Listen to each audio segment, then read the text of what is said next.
கிறிஸ்துவுக்குள் அன்பானவர்களே, உங்களை இயேசுவின் நாமத்தினால் நான் வாழ்த்துகிறேன். இந்த நாளிலும் தேவனுக்கு பிரியமில்லாத ஒரு 7 காரியங்களை குறித்து நாம் சற்று தியானிப்போம். அதை நாம் என்னவென்று தெரிந்து கொள்வோம். அதாவது கண்ணு, நாக்கு, கை, காலு, இருதயம், இது எல்லாம் எதை செய்யக்கூடாது? அது செஞ்சா தேவனுக்கு அருவருப்பு. கண்ணுல என்ன?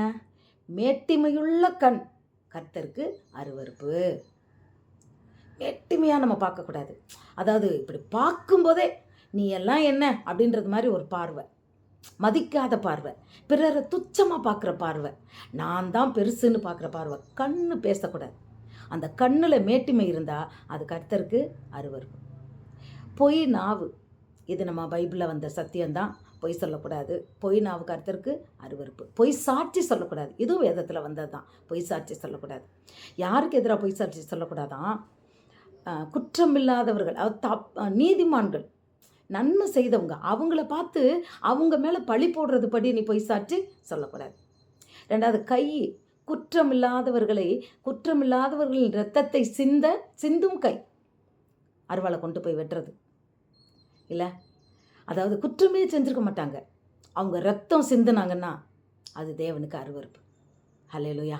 கால், எப்படிப்பட்ட கால்? தீங்கு செய்வதற்கு விரைந்தோடும் கால்.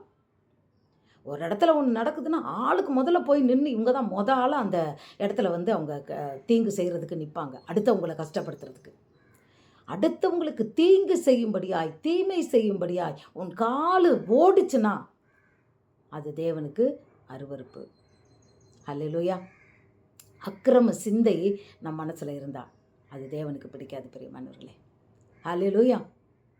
இன்றைக்கு நாம் இந்த தேவன் விரும்பாத இந்த காரியங்களை எல்லாவற்றையும் நம் வாழ்க்கையிலிருந்து நம்ம எடுத்து போட்டு விடுவோம். நம் இருதயத்தை சுத்தமாக வைத்துக்கொள்வோம். நம் கண்களை நாம் சுத்தமாக வைத்துக்கொள்வோம். நம் வாயின் வார்த்தைகள் பொய் இல்லாத உண்மையுள்ள வார்த்தைகள் வெளிவரட்டும். யாருக்கும் நம்ம தீங்கு செய்கிறதுக்கு ஓட வேண்டாம். யாரை பற்றியும் நம்ம பொய் சொல்ல வேண்டாம். யாரை பற்றியும் பொய் சாட்சி சொல்ல வேண்டாம் பிரியமானவர்களே.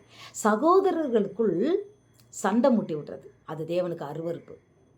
2 பேர் சொத்து பிரச்சனைக்கோ இல்லை ஏதோ ஒன்றுக்கு சண்டை ஆனால் சுற்றி இருக்கிறவங்க அதை கூட கொஞ்சம் மூட்டி விட்டாங்கன்னா தேவனுக்கு பிரியம் இருக்காது. சமாதானம் பண்ணுகிறவர்கள் தேவனுடைய புத்திரர்கள். அதனால் சகோதரர்களை பொறுத்த வரைக்கும் யாராக வேணா இருக்கலாம், அவங்கள சமாதானம் பண்ணத்தான் பார்க்கணுமே ஒழிய அவங்களுக்குள்ள சண்டையை மூட்டி விட்டால் அது தேவனுக்கு அருவருப்பு. நம்ம குடும்பத்தில் அது பாதிப்பை கொண்டு வந்துடும். ஸோ தேவனுக்கு அருவருக்கும் இந்த 6 காரியங்களை விட்டு நம்ம விலகுவோமா? தேவன் தானே நம்மை ஆசீர்வதிப்பாராக. வார்த்தை வாழ்க்கையாகட்டும். God bless you.